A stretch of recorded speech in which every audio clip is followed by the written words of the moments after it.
बहुत सुंदर सा भजन है, सुनिएगा, गाने का प्रयास करती हूँ। आम के तरे ना अमरूद के तरे, भोले बाबा बैठे मारे गुलर के तरे। आम के तरे ना अमरूद के तरे, भोले बाबा बैठे मेरे गुलर के तरे। कलसा के पानी और साबुन की टिकिया, कलसा के पानी और साबुन की टिकिया। आम के तरे ना अमरूद के तरे, भोले बाबा नहाए मेरे गुलर के तरे। आम के तरे ना अमरूद के तरे, भोले बाबा बैठे मेरे गुलर के तरे। सोने की थाली में भांग धतूरा, सोने की थाली में भांग धतूरा। आम के तरे ना अमरूद के तरे, भोले बाबा खाए मेरे गुलर के तरे। आम के तरे ना अमरूद के तरे, भोले बाबा बैठे मेरे गुलर के तरे।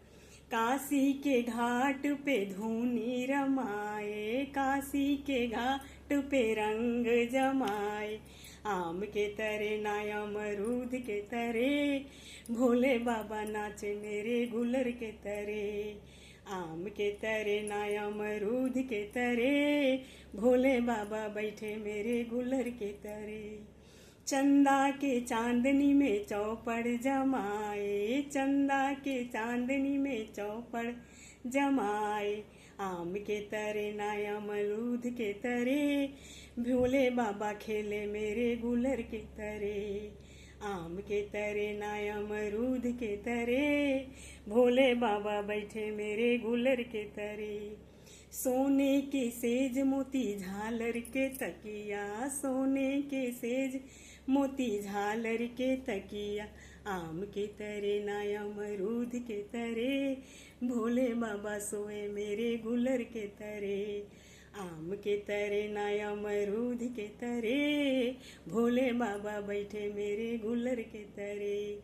आम के तरे ना अमरूद के तरे, भोले बाबा बैठे मेरे गुलर के तरे।